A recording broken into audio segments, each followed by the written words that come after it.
This is the same one you sent me, right? Well, they just put out a document that talks about like all the numbers, so that's now public. All right. Well, Looks it's like it's muted. Yeah. you said That's this audio obviously comes related to through, what right? the UFC made. They made $387 million in 2022 alone. Profit. For folks who are wondering what like other promoters make, Matchroom, which is one of the biggest ones in the sport, made 14 million in 2022.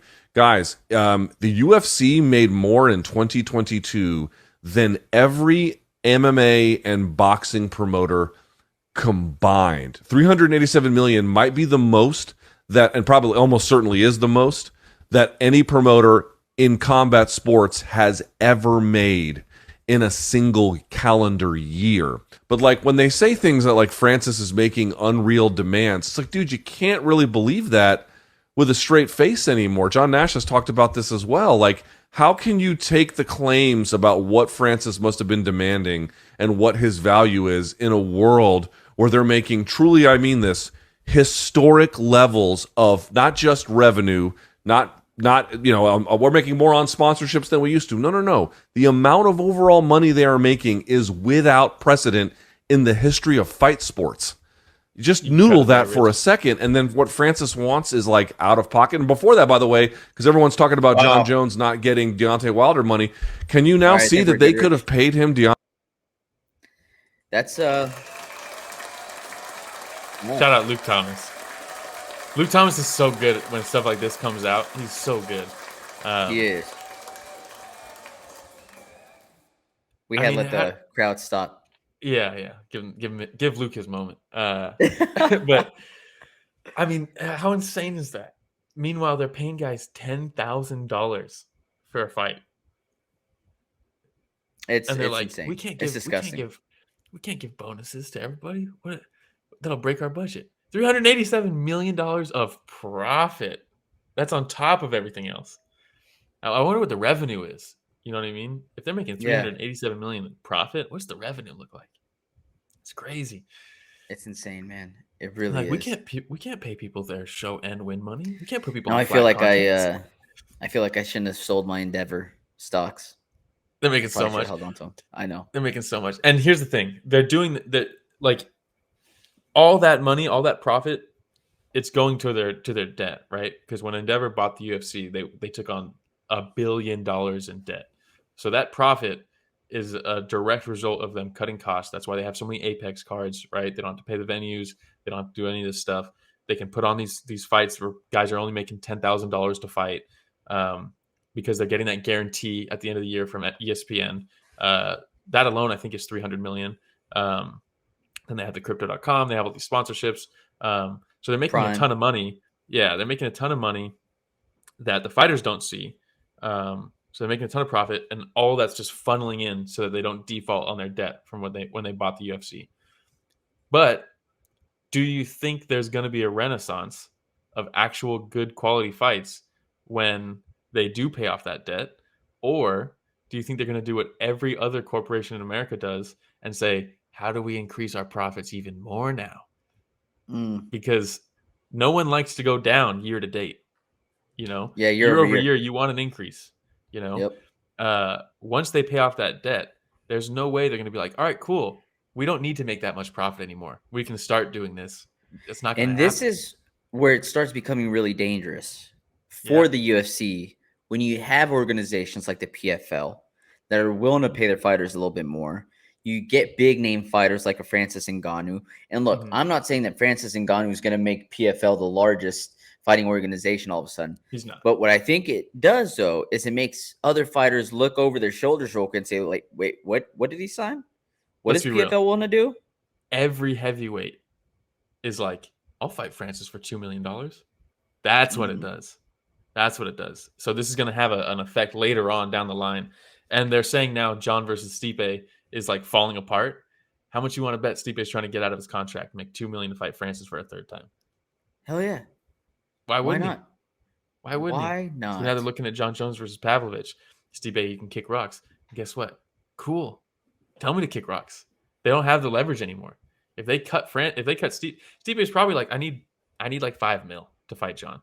And they're going to be like, no, And then he's like, all right, cool. Then release me. And I'll Yep. just go fight Francis for $2 million. Guaranteed with sponsors. You know what I mean? That's what it does. That's the difference maker. And then you have guys like One Championship they came to the States. Mighty Mouse. They had a massive sold out crowd. Like, now is the time. The UFC has separated them from the pack so far over the past decade. But like, because of their strategy right now, more and more people are calling them out for how much bullshit there are, and more people are watching these other organizations. I guess there's rumors that there's a bidding war right now between PFL and One Championship to buy Bellator, because Bellator's Bellator's for sale. Like, that's not a secret anymore. Can you imagine if either PFL or One Championship absorbed the roster of Bellator? Ooh. And I hope PFL doesn't, because I honestly hate PFL. But I'm glad they're doing what they're doing. But I can't. It's so hard to watch. It's terrible. I like the ref cams. Ref cam's great. I hate all the stupid shit we have the smart cage. I don't need to know how fast someone's punch is, because I know it's not accurate. The fact that it jumps from like 14 miles an hour to 2 miles an hour to 70 miles an hour live while the fight's happening, and they're how is that tracking? There's no way. Yeah. And what does it even mean? Who gives a shit? What's the reference?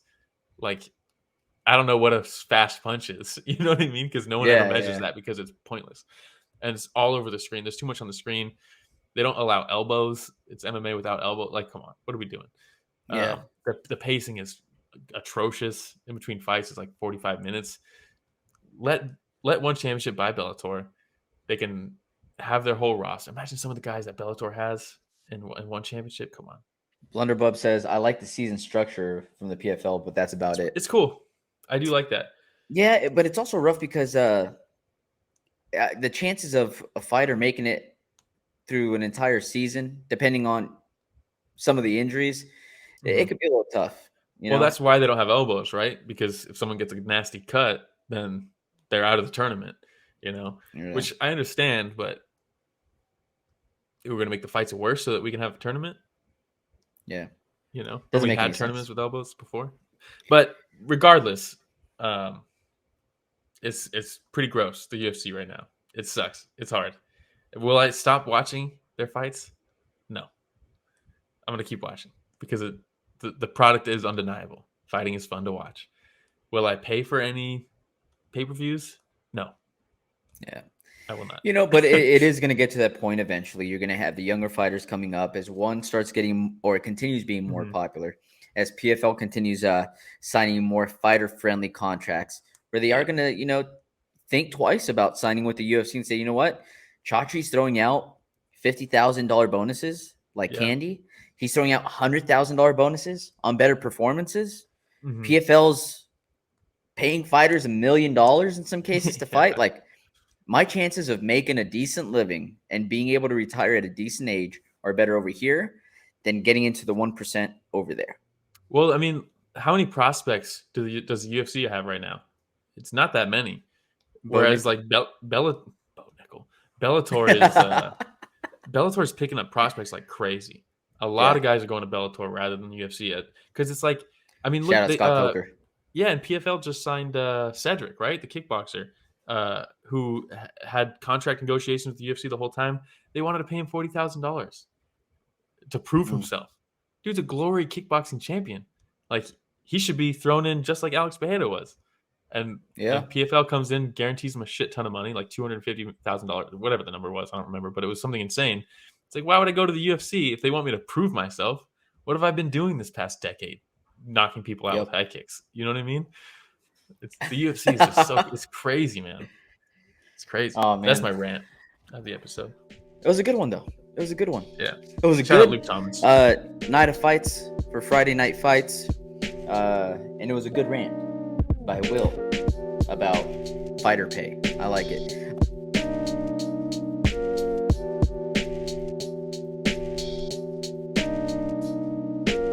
Hey everybody, Romero and Will here. Thank you so much for watching that short clip. It's just a small clip of what we covered this last Sunday.